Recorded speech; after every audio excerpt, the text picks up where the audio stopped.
For 20 years I was working with the Israeli Air Force to develop a flight simulator for the Israeli pilot, and we developed a very high fidelity, realistic flight simulator for the pilots to prelive the future of their mission tomorrow.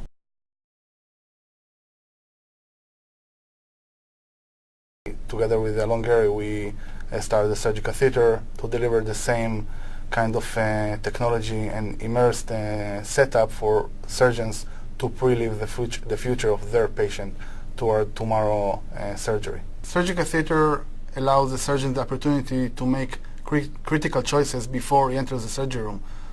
Standalone 3D CT and MR images offer minor benefits for surgical rehearsal. The surgeons are lacking a rehearsal and preparation tool that would provide them with a realistic visual model with physical tissue properties. Cerebral aneurysm repair is one example of a clinical need where time efficiency of the procedure is highly critical, and detailed planning based on local, patient-specific geometry and physical properties are fundamental and expected to result in an enhanced clinical outcome and better operational efficiency. In order to assist the surgeon and give him what he needs. The idea was to take a DICOM dataset, which is a standard format for all medical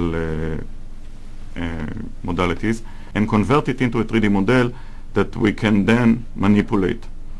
Until then, those models were only used for display. It was a static model.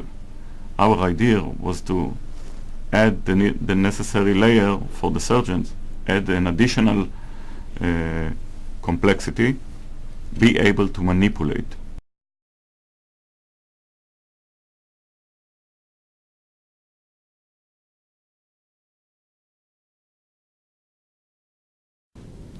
Patients are best served by having their care delivered by neurosurgeons who have rigorously prepared for both the cognitive and technical aspects of their patients' surgeries.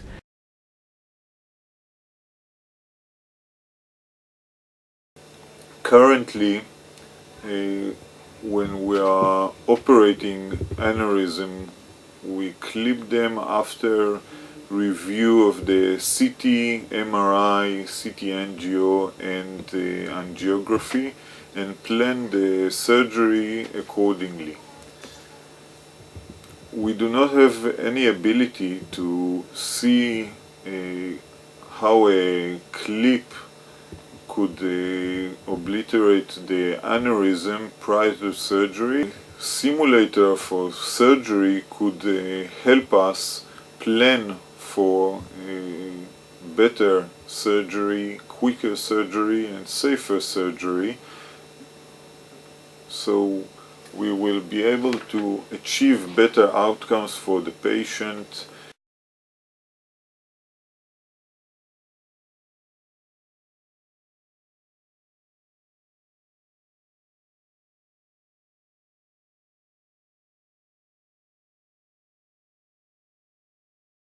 During the simulation, I can approach the aneurysm, I can choose the clip and try various clip sizes and types, see how each clip changes the aneurysm, closes it, how it affects the other vessels in the brain.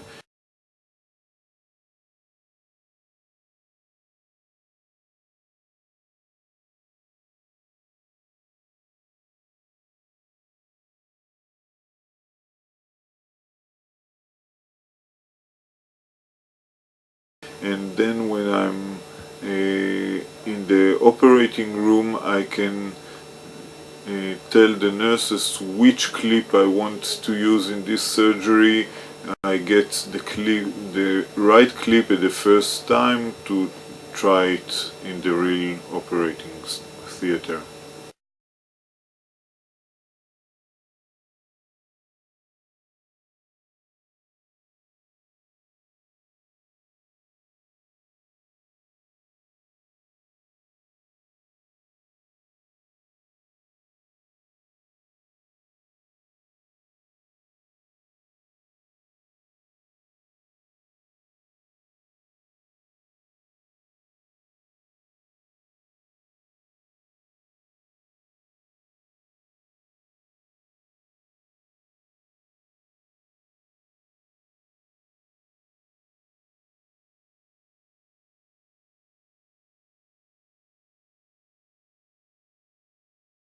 The surgical theater platform will provide a risk-free environment in which the surgeon can rehearse and refine the surgical strategy, practicing in advance critical choices such as the optimal orientation of the patient's head and the approach to the aneurysm, as well as pre-selection of aneurysm clips and even responses to potential adverse events specific to each patient's case.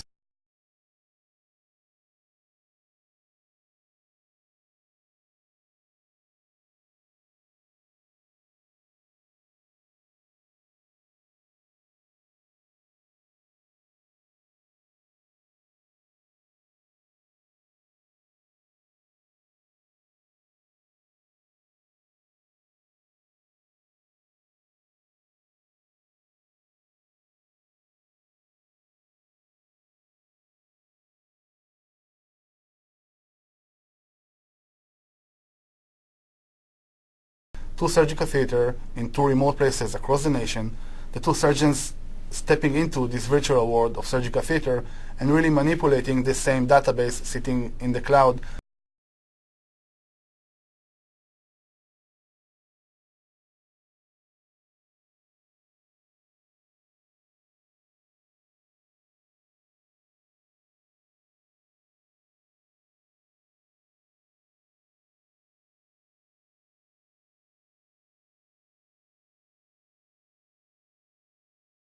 It is my belief that surgical theater platform will be embraced by the neurosurgical community and will emerge as an essential component in preparing for surgery to improve the outcomes and cultivate the skills and abilities of neurosurgeons necessary to provide the best care for serving our patients' interests.